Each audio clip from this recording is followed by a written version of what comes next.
안녕하십니까. 이경섭 신학 칼럼입니다. 오늘 말씀드릴 주제는 오직 성령만이 예수 그리스도를 증거하실 수 있습니다 라는 제목입니다. 그리스도께서 세상에 오신 목적은 대속물로 자신의 목숨을 내어주기 위해서입니다. 그리스도는 처음부터 지상에서 어떤 업적을 세우려는 목적을 갖지 않았습니다. 어떤 사람들의 주장처럼 인류를 계몽하기 위한 목적도 가난한 자들을 구제하기 위한 의도도 없었습니다. 더더구나 어떤 정치나 종교나 사상을 구축하려는 의도는 전혀 없었습니다. 3년의 공생의 기간 동안 행하신 가르침이나 전도나 치유도 오직 구속을 성취하는 십자가 죽음을 지향했습니다. 만일 그의 목적이 생전의 업적을 구축하고 살아서 뭔가를 하는 데 있었다면 더 오래 세상에 남아 있으면서 더 많은 일들을 했어야 옳았습니다. 그러나 그의 지상 생애라야 전부 33년이 전부였고 그중 공생애는 단지 3년이었습니다. 그리고 십자가 대속을 이루자마자 바로 승천하셨습니다. 이는 그의 죽음에 모든 초점이 맞추어져 있었다는 것과 그의 죽음으로 모든 것이 성취되었음을 보여줍니다. 이것을 이해하지 못하는 사람들에게는 뭐가 그리 급해서 겨우 3년간의 공생애를 보낸 후 서둘러 올리우셔야 했을까라는 의구심을 갖습니다. 그의 제자들 역시 곧 자신들을 떠나야 한다는 스승의 말에 충격을 감추지 못함으로써 그리스도가 세상에 오신 목적을 제대로 파악하지 못했다는 의구심을 갖게 합니다. 사복음서에서 예수님이 종종 언급한 때가 이르지 아니했다는 말씀은 그가 세상에서 이루어야 할 지상 목표, 곧 십자가 죽음의 때가 아직 이르지 아니했다는 뜻이었습니다. 그리스도의 마국간 탄생 역시 세상에 오신 그의 목적을 짐작케 하는 대목입니다. 흔히 생각하듯 그것은 그의 겸손을 보여주기 위한 상징도 아니었고 구주 탄생에 대한 세상의 무관심과 냉대의 표식만도 아니었습니다. 오히려 그것은 그리스도는 도살당하기 위해 세상에 오신 하나님의 어린 양이었다는 것과 어린 양이 말이 사는 마구간을 빌어 탄생한 것은 전혀 이상할 것이 없음을 어필하려는 듯이 보입니다. 그리스도의 말구유 탄생에 대한 스폴전의 해석은 동일한 뉘앙스를 풍겨냅니다. 십자가에 벌거벗은 채로 죽임을 당하신 그가 태어날 때는 자색 옷을 입는 것이 어울린다고 생각하십니까? 다른 이의 무덤을 빌려 장사되신 구세주가 가장 비천한 마구간 외에 어디서 태어나며 가장 비천하게 버려지는 방법 외에 어디서 기거하실 수가 있었겠습니까?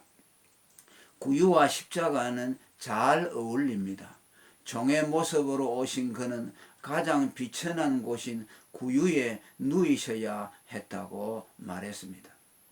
그리스도의 공생의 시작 때 세례 요한으로부터 세례를 받으신 것 역시 그가 세상에서 이루실 대업이 세례가 상징하는 바 죽음에 있음을 보여준 것입니다.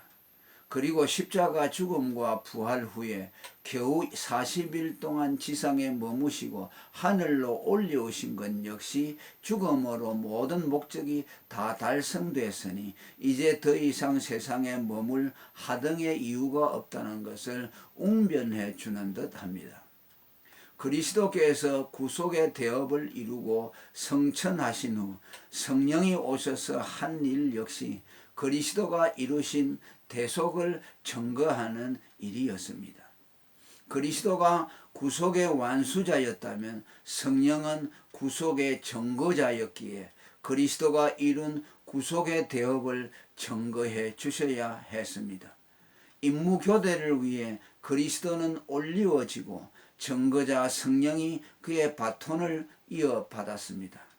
혹자는 계속 그리스도가 이 일을 하면 되지 꼭 임무 교대를 해야 하느냐고 말할지 모르나 성령이 그리스도의 일을 대신할 수 없었듯이 그리스도 역시 성령의 일을 대신할 수 없었습니다. 그리스도도 공생애 동안 가르치는 일들을 수없이 했지만 사람의 영혼의 구속을 증거하여 사람을 거듭나게 하는 일은 오직 성령만이 하실 수 있었습니다.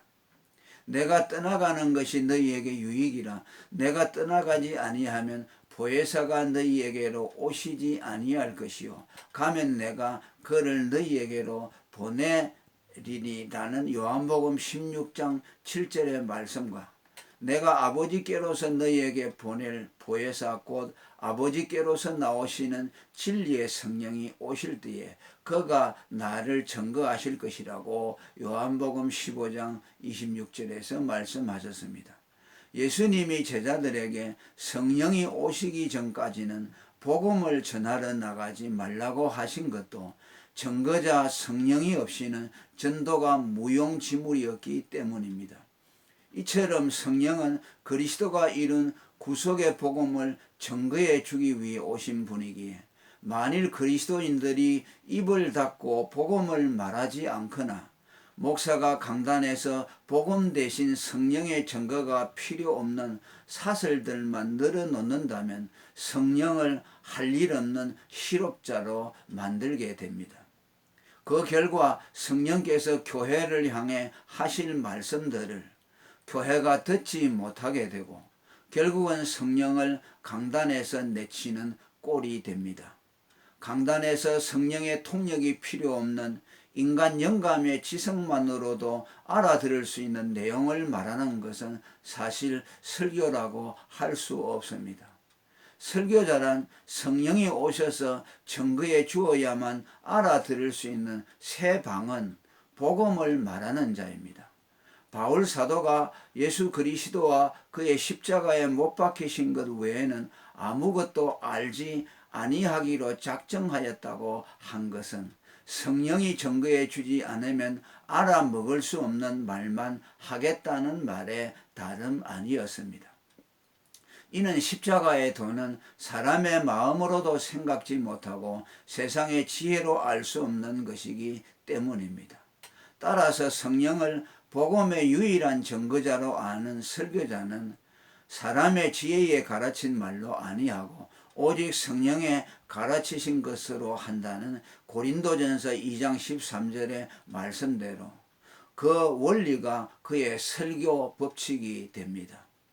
그가 바라보고 설교하는 대상은 청중이지만 그가 의식하고 있는 것은 성령이시기에 사실은 성령을 향하여 설교하고 있는 것이라고 하는 말이 정확합니다.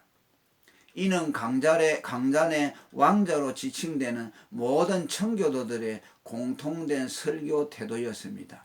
설교자가 청중들에게 복음을 전하는 것은 자국민들에게 외국어를 말하는 것과 같기에 설교자는 언제나 통역자인 성령을 모시고 설교해야 합니다. 설교자들이 성령 없이 복음을 설교하는 것은 통역자 없이 자국민에게 외국어를 말하는 것 같이 어리석고 무모한 일이 되는 것입니다.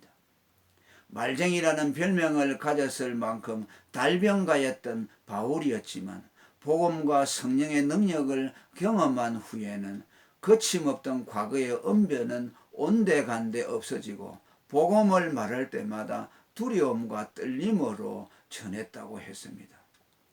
그로 말미암아 그는 사람들로부터 말이 시원찮다는 평가를 받았습니다마는 그는 그런 평가를 받는 것을 두려워하지 않았습니다. 그의 관심은 오직 성령이 그가 전하는 복음에 증거해주고 통역해주는 데만 관심을 가졌기 때문입니다. 이는 인간의 언변이 사람에게 믿음을 넣어줄 수 없다는 그의 깨달음이 전심전력으로 성령만 의지하여 말씀을 전하도록 한 결과입니다. 할렐루야. 여러분들도 온전히 예수 그리스도를 알기를 원하십니까? 복음을 들으시고 그 복음에 증거하시는 성령의 가르침을 받으시기를 간절히 축원합니다.